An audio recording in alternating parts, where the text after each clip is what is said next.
What's going on, y'all? It's your boy, the MMA Mechanic, and welcome to the garage. So listen, today we do have a prediction video for UFC Fight Night, Tatsuro Taira versus Hyung Sung Park. Now, Hyung Sung Park is replacing Amir Albazi. Amir Albazi suffered a neck injury. Listen, I think that was a great opportunity for Tatsuro Taira to get into the top 5. I'm high on Tatsuro Taira. He's young, 25 years old. I think he would have finished Amir Albazi. Amir Albazi got worked against Brandon Moreno. I don't think he has it anymore. Since his injuries that he's been dealing with, he's just not the same guy. Yeah, so listen, guys, with that being said, we are going to start with the prelims. The very first fight on the prelims, we're going to go all the way through the main event. But just know I do have a surprise for you guys, a surprise later on in the video. So I do want you guys to stay tuned for that. Guys, look, I want to thank everybody right now, because right now so far we're up to 162 subscribers. Comments and likes are going crazy, and yeah, now we just gotta keep this thing going. We're gonna take it to the top. So again, I appreciate you guys, and we're gonna get this started with the first fight of the night: Piera Rodriguez versus Ketlen Souza. Ketlen Souza, aka Jessica Andrade 2.0. Ketlen Souza's a problem. You know, she has knockout power, real knockout power. We saw her flatline Jasmine Uruguay, left her sleeping on a canvas. They had to resuscitate her. Ketlen Souza walks forward. She will take punches to land. So you can hit her. She's okay with that. But she knows that while you guys are in a firefight, throwing in the phone booth, and she lands, it's wraps. That's what she's leaning on happening in this fight. I don't think that will happen. The reason being is Piera Rodriguez is very well rounded, very good at wrestling. She's very scrappy user her combinations, but when she enters in on her takedowns, she uses combinations to set them up. Piera Rodriguez is good, man. She's good. You know, she's well rounded. You know, she had an unfortunate incident with Cornolle in her last fight, where Cornolle, another big, strong Brazilian woman, on the ground, it was like an illegal headbutt or something, and Cornolle fakes like that she's hurt. They disqualify, or no contest. I can't remember what it was, but Piera Rodriguez had her way in that fight. Similar fight here. Piera Rodriguez has a speed advantage. She has great combinations. She is going to utilize the takedowns. She's going to mix it in. When Ketlen Souza fought Angela Hill utilized grappling in the first round to get Ketlen tired. Later on in the fight, Ketlen didn't have the same power on those punches. Piera Rodriguez is going to go do the same thing. Piera Rodriguez may have better entries into her takedowns than Angela Hill. It's debatable, but she's definitely faster. I think Piera Rodriguez is good, man. I do see her winning this fight by decision, but it may be worth it to throw some money on Ketlen Souza by knockout, because, you know, she has some heat in those hands. She just needs to land one. I don't think it's going to happen, though. I do have Piera Rodriguez by decision. And next fight, we got Rafael Estevam and Felipe Bunes. Rafael Estevam is very good, very well rounded, very good takedowns, very good pressure on the ground, very good ground and pound. Versus Jesus Aguilar, he took him down. He did get his head stuck in a guillotine, pulled it out, rained down ground and pound on Jesus Aguilar. The thing about Felipe Bunes, though, is Felipe Bunes, we saw him shoot a takedown against Jose Johnson. And we saw Jose Johnson use butterfly hooks to reverse the takedown immediately. And before Felipe Bunes even landed on the reversal on his back, he was shooting up submissions. It looked like he was just very active off his back. Jose Johnson had dominant position, transitions for whatever reason into Felipe Bunes' guard. When you're in someone's guard, you know, you're giving them opportunities to throw up triangles and arm bars, and that's exactly what happened. You know, Felipe Bunes locks in an arm bar and finishes the fight. So that's what the only issue with Rafael Estevam with him getting his head stuck in the Jesus Aguilar's guillotine.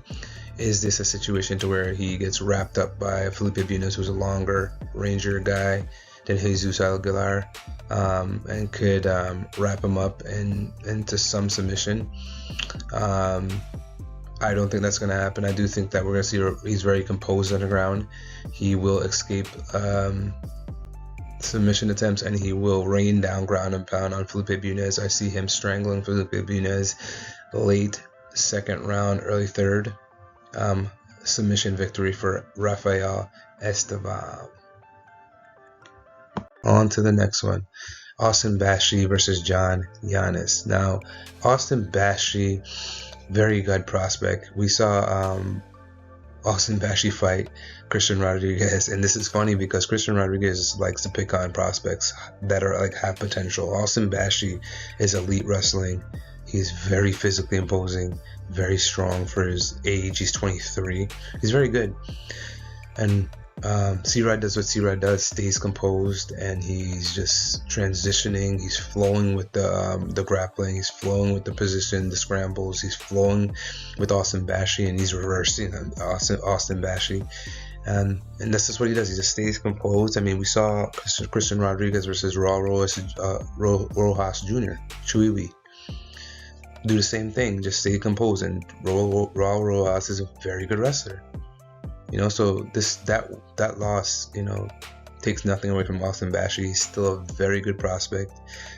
He's 23. He has a ton of time to grow into his own. He will win this fight 30-27. He'll handle John Yannis. John Yannis has had a fight in the UFC. John Yannis, he has some power, but he just doesn't. He's just not. This is a pretty easy one to predict. 30-27, Austin Bashi. We're on to the next. We got Nick Klein versus Andrey Pulyaev. Pulyaev is 6'4" and middleweight, 78-inch reach. He's 27. Nick Klein is 6'1", 77 reach, 29. Nick Klein is gonna get into Andrey Pulyaev. Andrey Pulyaev likes to pick his shots, right? He likes to pick his shots. He likes to control distance. He's very methodical with his approach. Nick Klein is gonna get up in him. He's gonna blitz him. We saw Nick Klein versus Mansour Abdul Malik. And we saw Nick Klein have Mansour Abdul Malik on the defensive. Mansour Abdul Malik. These names are gonna kill me, man, I swear. Mansour Abdul Malik, we know that he's very, very powerful. A lot of power. He was able to knock out Nick Klein, but before that knockout happened, he was on the defensive, on the fence, trying to stuff takedowns. Nick Klein is not going to allow Andrey Pulyaev to control the distance. He's going to get up inside of him. Now, we saw Andrey Pulyaev versus a Christian Leroy Duncan. And Christian Leroy Duncan got up inside of him and beat the shit out of him on the fence. He was landing bombs. I'm shocked that Andrey didn't get finished in that fight. Shocked. To this day, I don't know how he didn't get finished. He was going to hit with some bombs. Nick Klein, Nick Klein doesn't have near the type of punching power that CLD does, but he's gonna make the fight messy. I do see him pulling out a 29-28 in this fight.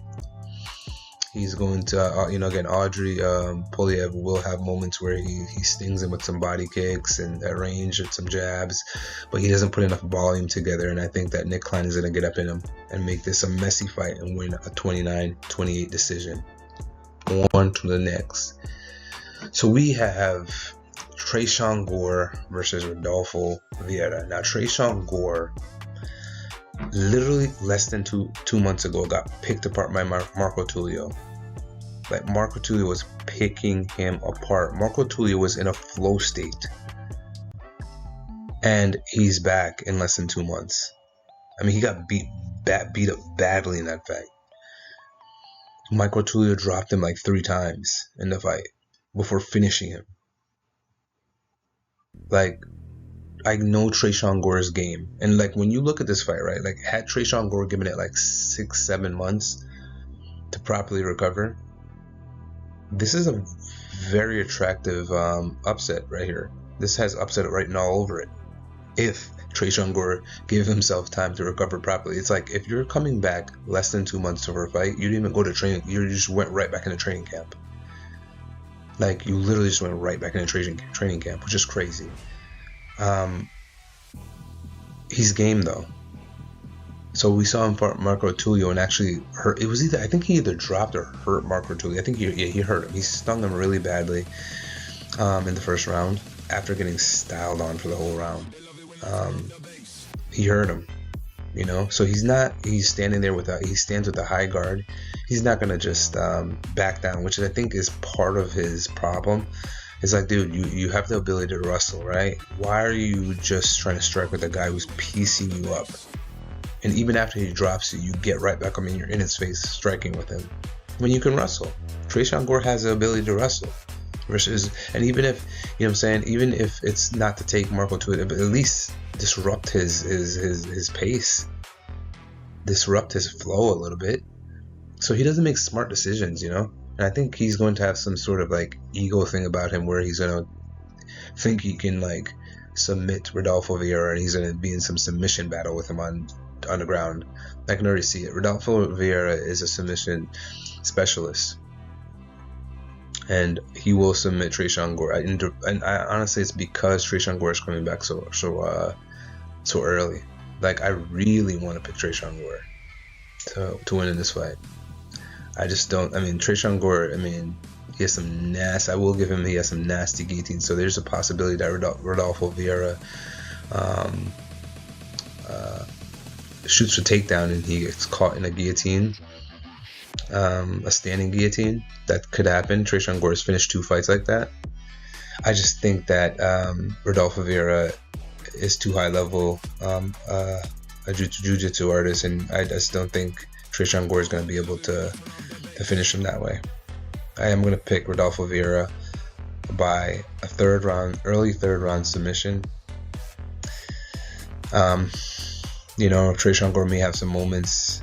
He'll sting him a few times, but I just don't think you can come back.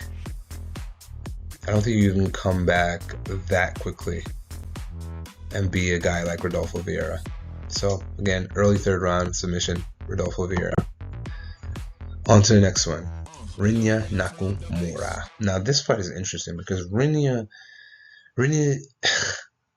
in his last fight against Muin Gafurov, right? He's fighting Muin and doesn't shoot a single takedown. Not one time in the fight. Even after Muin was landing overhand after overhand, rocking him, dropped him badly. And Hyung Sung Park just refused to shoot a takedown. Like, I don't know what the fuck these guys be thinking sometimes. It's like what? Why would you have, okay, the path of least resistance, right? Would be for you to take down Muin Gafurov. My goodness. And just beat him, because even in the third round, there was a scramble and the fight ended up on the ground. Rinya Nakamura dominated, which means you could have dominated the entire fight. So now you go back and you watch the video, how do you feel? Right? He had to have learned from that. I'm going to go with Rinya Nakamura in this fight by decision. Nathan Fletcher is tough. He's game. Right? He's got decent striking, got decent grappling. But Rinya Nakamura is powerful, big, strong for the division. And he goes in there with a proper game plan to take this man down and control him. He will do so. He's an elite level wrestler. I don't know what he was thinking when he fought Muin Gafurov. I really don't know what he was thinking.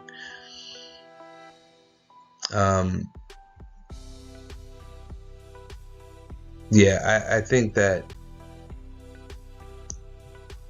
it's tough to lose like that, you know, because Rinya, while he's not old, he's not necessarily like super. I mean, he's in his prime.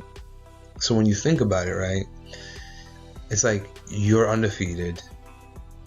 You could have been 10-0. That would have catapulted you up to like a top, maybe top outside the top 15 opponent.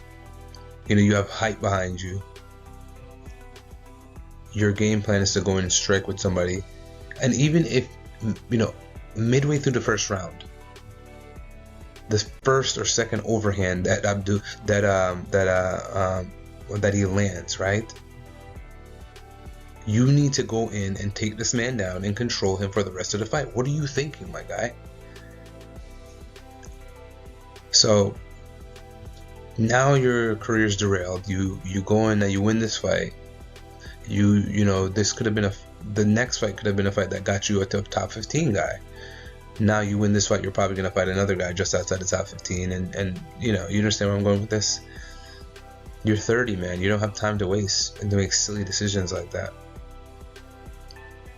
You should have beat Muin Gafrat. You should have won that fight, but you just didn't make smart. You didn't have a smart game plan. I know what your game plan is, what your trainers are doing. Are they not telling you, hey, you know, you should probably take this guy down? He's like rocking you left and right. I mean, this guy landed plus 10 overhands, like the hard looping overhands, timed them perfectly. Rinya likes to do the little feint. He feints, doesn't move his head too much. Muin times that perfectly over and over and over again, and lands that overhand right. Not sure what these guys be thinking sometimes, but on to the next one. I do have Rinya Nakamura winning this fight by decision because he's going to learn from his mistakes and he's going to win. So I have him winning this fight by decision. On to the next one. We got Danny Silva versus Kevin Vallejos. Kevin Vallejos is good, man. Good prospect, light on his feet. He's shifty with his body, so with him, I'm going to point this out. It's very important. When he moves out of the way of punches, he shifts his body. Okay? Danny Silva, he likes to roll punches and slip punches, and he has good head movement. You know, he gets hit a lot, and so like with him though, I don't think he gets hit as much as the stats say. 8 significant strikes absorbed per minute. I don't think it's that bad. I think he rolls and slips a lot of punches, and it's a lot less. He's getting hit a lot less than this suggests. But the problem is Kevin Vallejos is a power puncher. I mean, he has incredible power. Suho Choi, he knocks him out. You know? And I think that Danny Silva, what I'm afraid of is that you're going to be trying to box in the pocket with this guy. A guy who's, again, light on his feet, who's going to be in and out, who changes levels, who's hitting you, who's chopping your legs, body and head, has power to knock you out from anywhere. And you're going to be standing in the pocket with this guy. I don't like that at all. I don't like that at all.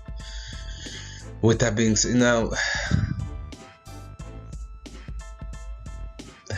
the interesting part about Danny Silva, he loves to work the body.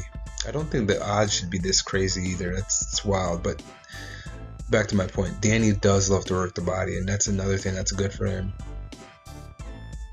You know, because if he can catch Kevin Vallejos to the body and soften him up by second round, you know, those punches won't be, they won't have the same impact on him. They won't have the same amount of damage on him. It's an interesting fight, you know. Danny Silva does present problems to Kevin Vallejos, but I mean, Kevin Vallejos, man, he moves well. He can also mix in the takedowns, and he mixes them in off of strikes, off of combinations. I'm going Kevin Vallejos, early second round KO, because you can't be standing straight in the pocket with this guy. Danny Silva does have the ability to wrestle though, so maybe he leans more on that.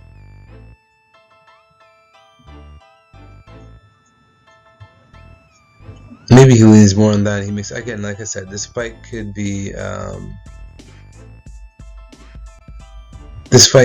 interesting, you know. It could be interesting. Because, again, like I said before, Danny Silva does have a good chin. We saw Lucas Almeida crack him with some knees up the middle, with some hooks. He does have a good chin, but Kevin Leos, I think he hits differently, man. Good prospect. You know, he's 23, too. Ooh. Yeah, he's a very good prospect. Now, this is a good test for him, though. This is a very good test. I do think Danny Silva's game. Danny Silva can work the body. Danny Silva can, you know, does have potential to hurt him. Now, his last 2 fights, he won by decision. So his knockout potential, I don't know. But I do see Kevin Vallejos winning this fight by knockout early second. Just, you can't stand in front of this man and just try and slip everything. Something's going to land and you will get knocked out. Neil Magny, my guy. By the way, if you don't know, Neil Magny has the most wins in welterweight history. For all you GSP Glazers.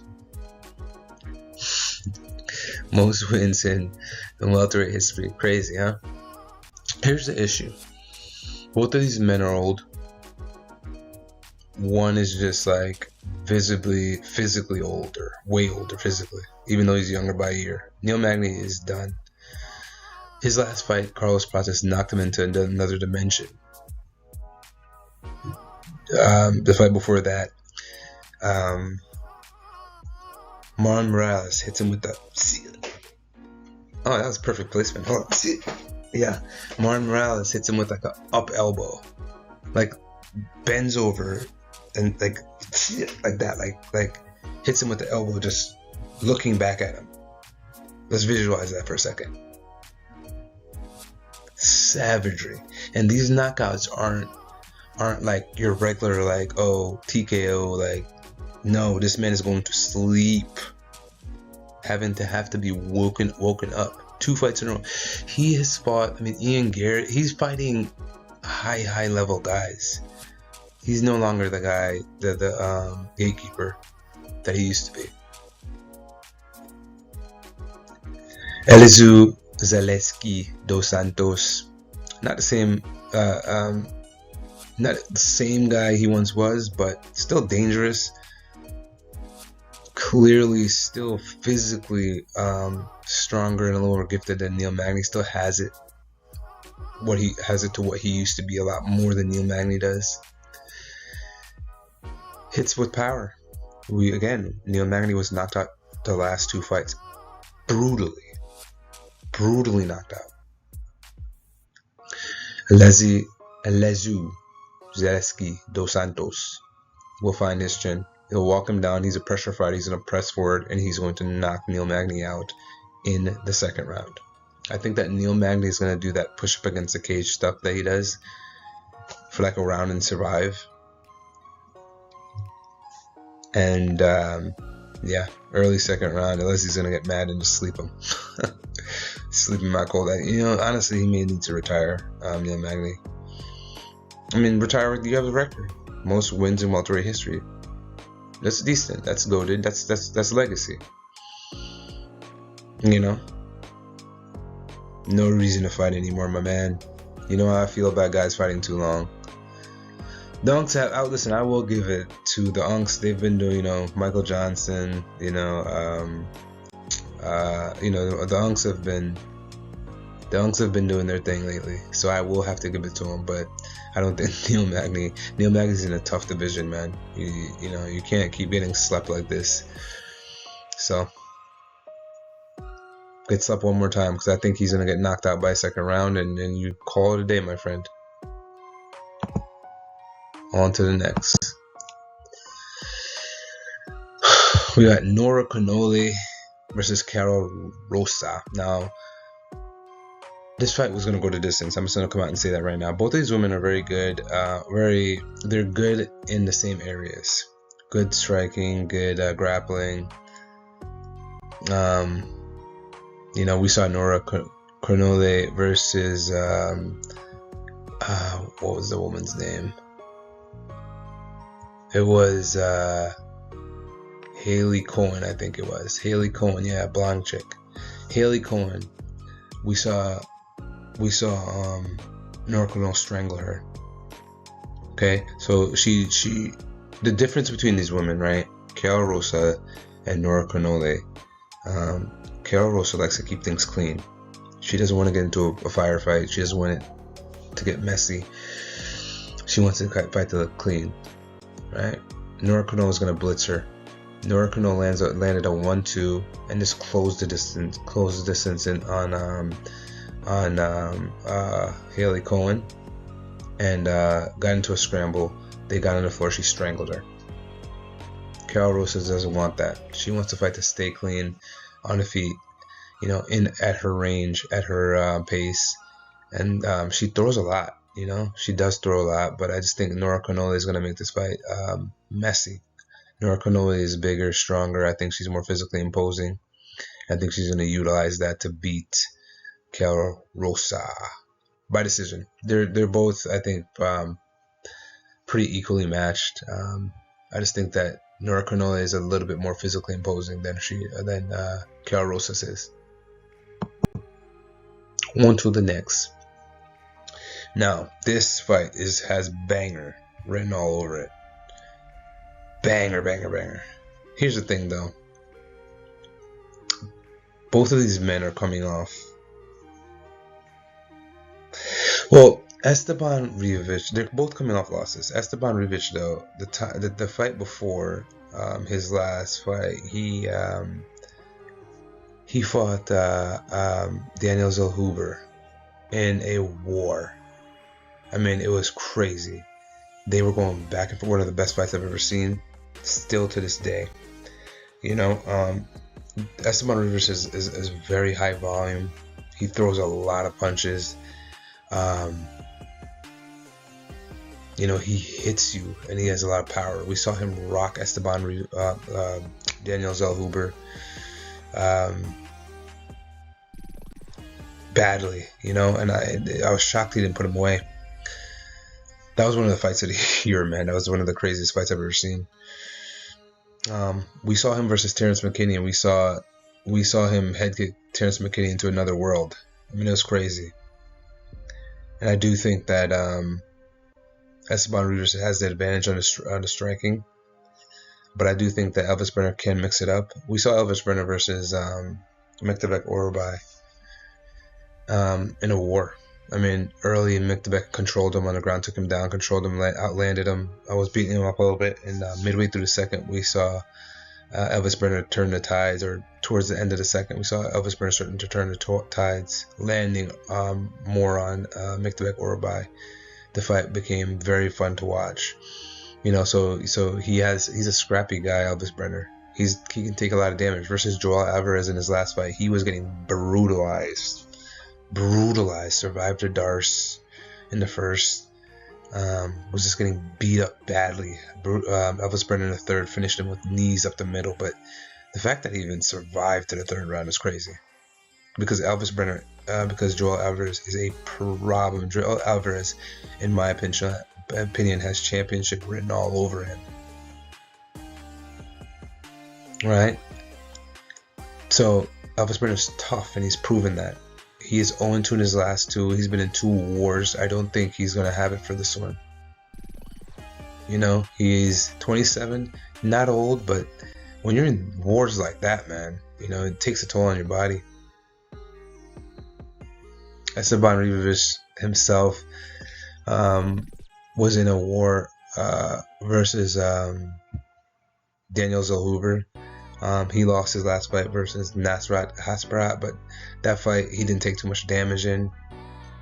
Hasparat just kind of beat him in a decision. So I do think that Estevam, again, like I said, he is the better striker. I do think that Elvis Brenner is going to have to try and mix in the wrestling, the grappling. I don't think that's going to work. I think it's going to be similar to the Mektabek Orubay fight. I think Estevam Rijović is going to come out strong in the first 2 rounds. Elvis Brenner will dog it out, and he'll dog it out and just make it scrappy and competitive in the third. I think you see a 29-28 decision victory for Estevam. It will be a very fun fight, though. These two guys are both game. Potential to be fight of the night. On to the next. Chris Duncan versus Mateusz Rebecki. Mateusz Rebecki is a problem.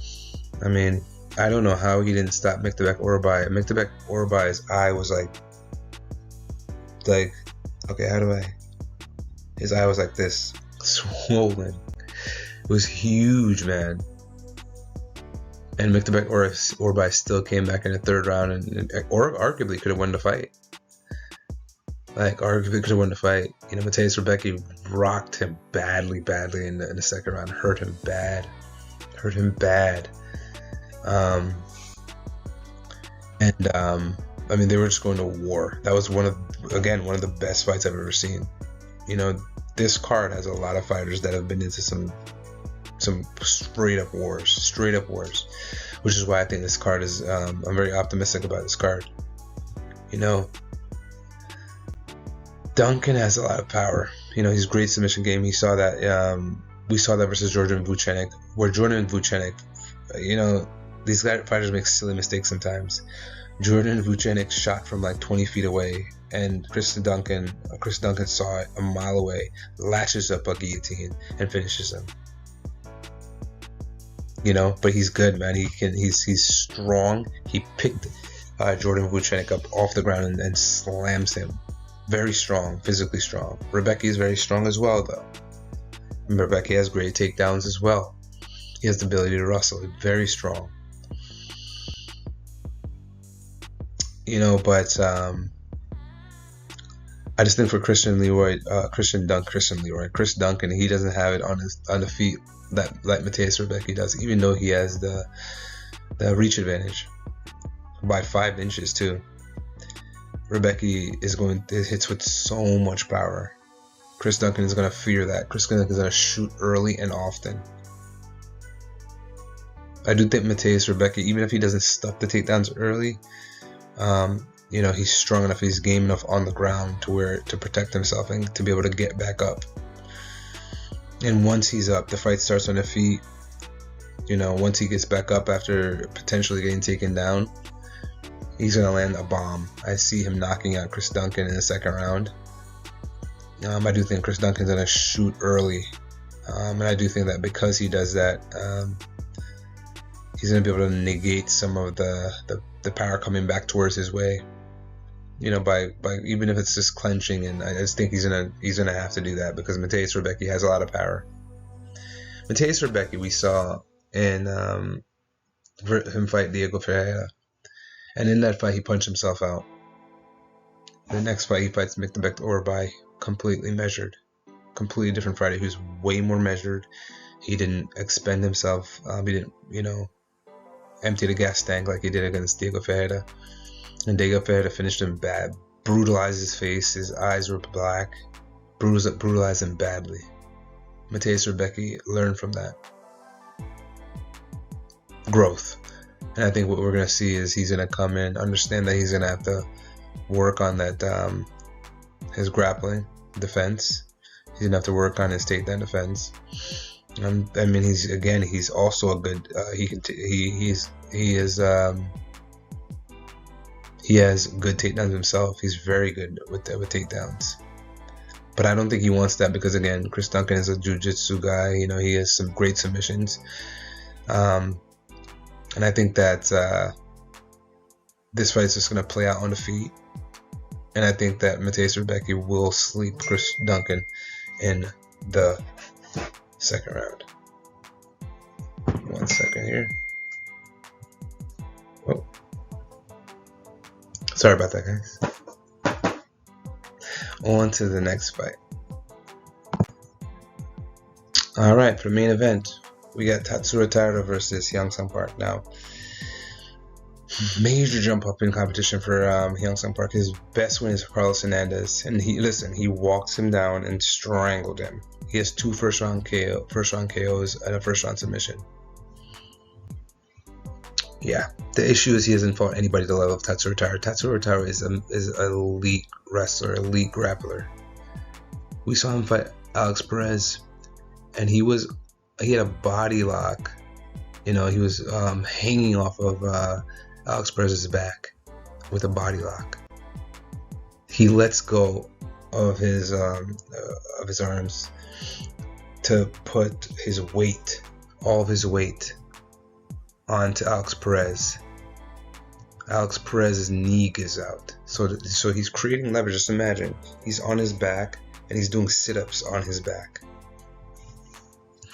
to pull Alex Perez down, but Alex Perez's knee slips.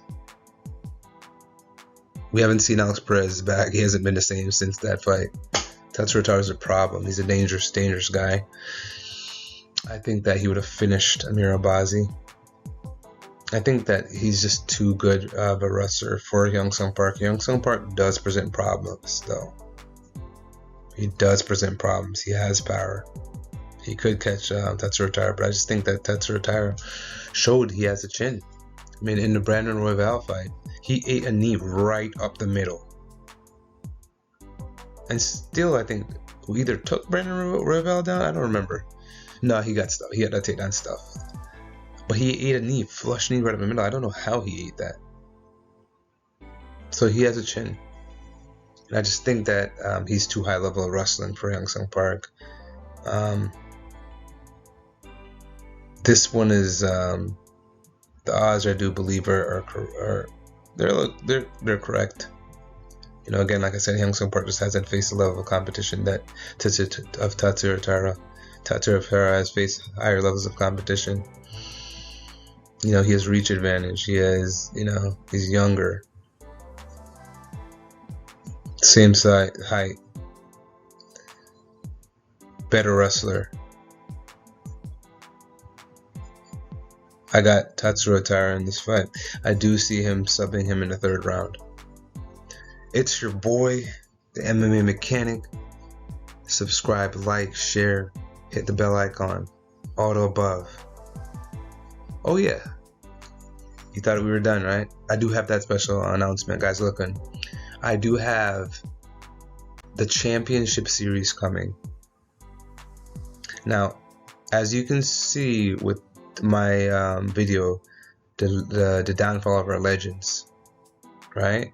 If you haven't seen it, go see it. I talk about some of the things that hurt our legends' legacy, hurting their spots on, lowering them down on spots on the GOAT list.